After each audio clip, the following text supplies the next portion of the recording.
Hey everybody, this is Aaron Luttrull, and you're tuning into the Aaron Advantage podcast. Today, I have the pleasure of sitting down with Jake Hicks from Woodring Auto Sales and Leasing. How you doing this morning, Jake? Pretty good. Good morning, Aaron. Thanks for having me. Hey, no problem. Thanks for coming in so early on a Saturday morning. I'm keeping you off the lot this morning, unfortunately. Absolutely. You got Sabino doing double times to cover for me right now. Good deal. Well, we'll try not to keep it too long. We'll let you get through this, and then hopefully we can get you back out there selling some cars this morning.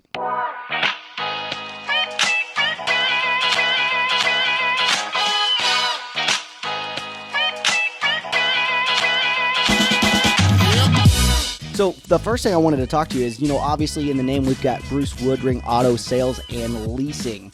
So obviously you're not just doing the sales, you also have the ability to lease some vehicles out for some people. Correct. I've sold cars for 20 years, and I've just been down at Woodring for about the last year, and I'd never even heard of this concept before. Being a new car salesman for several years, you're familiar with leasing through the manufacturers, or back in the 90s was through like the banks and all that. And but I'd never heard of a pre-owned lease before. And the way that we do it down here, it seems odd. When the moment they explained it to me, I'm like, oh, well, that makes perfect sense as far as how you would do it.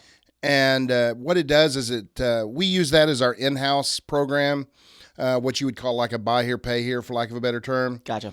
But it's not just about bad credit by any means. We have many companies that put their fleet on our lease program because we don't report the credit on the lease. Gotcha. So if you're trying to build a fleet of vehicles and you're having to finance projects as you build, a lot of times that fleet of vehicles will put a real hamper into your debt to income ratios on the loan. Makes sense. So they can do the leasing through Woodring and not have to worry about being approved or anything like that. Yeah, that makes a lot of sense.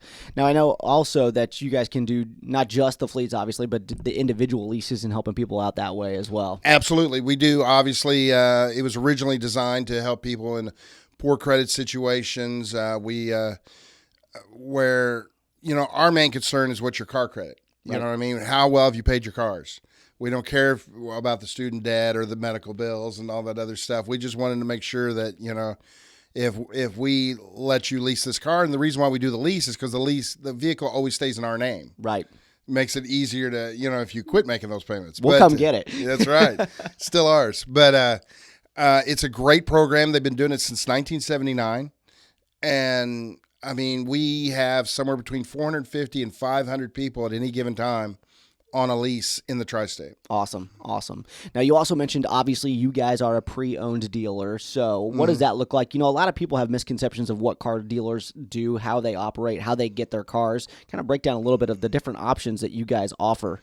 Well, the nice thing about working for a small dealer as opposed to a new car dealer, which is a franchise of a manufacturer, you have a lot of rules and regulations when it comes to the new car deals, whereas we can probably, the only people we have to answer to is the owner, right? And he's eager to help customers in any way he can. We do a lot of consignment deals. Even though we do have the in-house lease program, which is, to help people with poor credit, we also work with all the local banks and credit unions, just like a regular dealer does. We'll sell car cash. We sell consignment cars for people. Yeah, let's stop on that one for a second, because that was something that was really cool that I hadn't heard of anybody else doing, the consignment sales. Yeah, it's so cool because what we do is we don't care what you're trying to get for it. Whatever it is, whether it's realistic or not, we'll put it out there, and we'll add a couple $100 just for our cost of doing business with it. But we're not trying to make a ton of money on it. We're just trying to help a neighbor, for lack of a better term, and hopefully, sell you your next car. Right.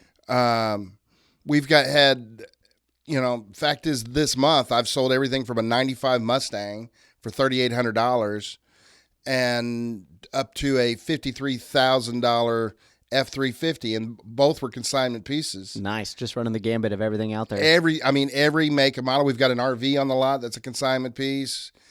We've We sold spiders. We've the slingshots, Oh, the little yeah. spider deals there too. I kind of want to get one of those. They just look fun to drive. They're a lot of fun. They are. You have to have a motorcycle's license to drive though, which I always thought was weird. But Fun fact for the viewers out there, I actually got a motorcycle license right before my wife and I got married.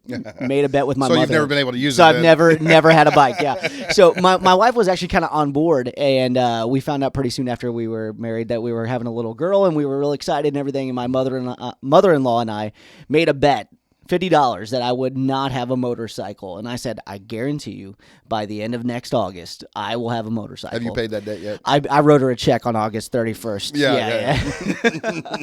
So, but I still hold the license, which means I can actually drive one of those things. Absolutely. Yeah. They are a lot of fun. Yeah, they look like that. So, another thing that I like about some of the things that you've talked about is in our networking group is how you go out and try to find vehicles to help save people money. Right. And some of the options you've got to help them where they don't realize they might be overpaying if they don't go talk, or if they do go talk to someone else. Well, and absolutely. And not only that, that's one of the things that a typical new car dealer won't do for you is go find a vehicle. You're preached at in a new car dealer, sell off the lot. Mm-hmm. If you get a customer comes in, says they're looking for something that we don't have, they're looking for this.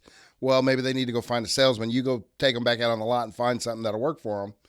And I mean, that's not practical in today's world where people expect what they expect, Right. That's pretty awesome. And just the fact that you guys care enough to do those extra steps and those extra things to bring, a little bit more convenience to the process. Because let's face it, spending, $3,800 up to $53,000, even the smaller end, that's a big chunk of change. Yeah. I mean, what may not seem like a lot of money to some people is the world to somebody else, Right.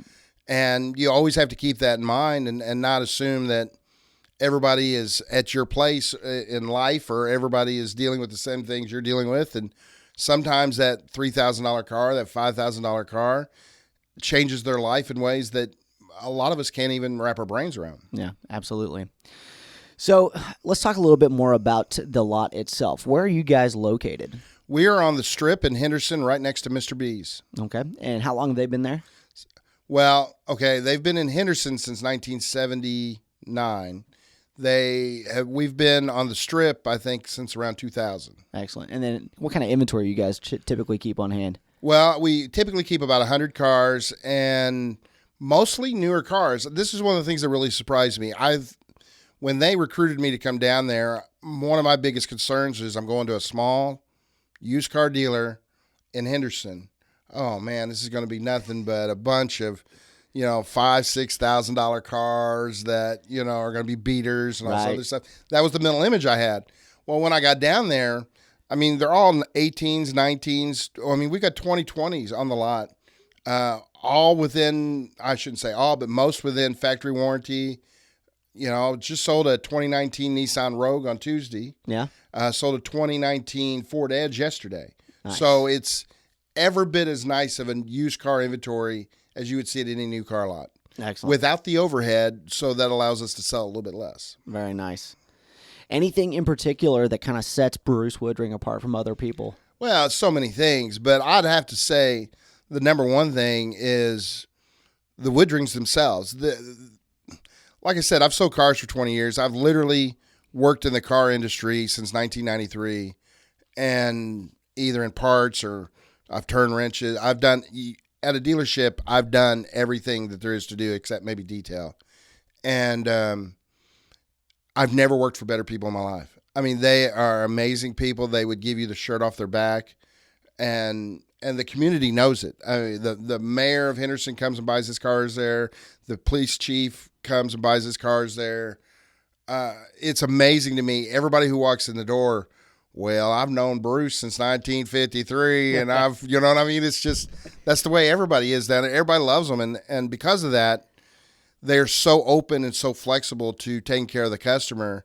They don't get caught up on how much profit are we making in this particular moment. It's about how do we keep this customer as a customer for life. Yeah, and that's something that's so important to me in my business and everything that I do too. Building the relationship is really the most important thing, and that's what I'm doing this podcast for, is to let people know about those kind of places out there that they can go and find people that care. Yeah, absolutely.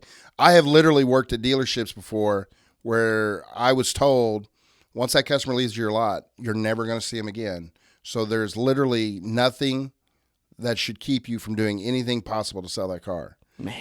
And that is so much the antithesis to the way I look at life. Right. And the way the Woodrings look at it. You know, that's not what they want at all. If they lose this deal, so be it. But you know what?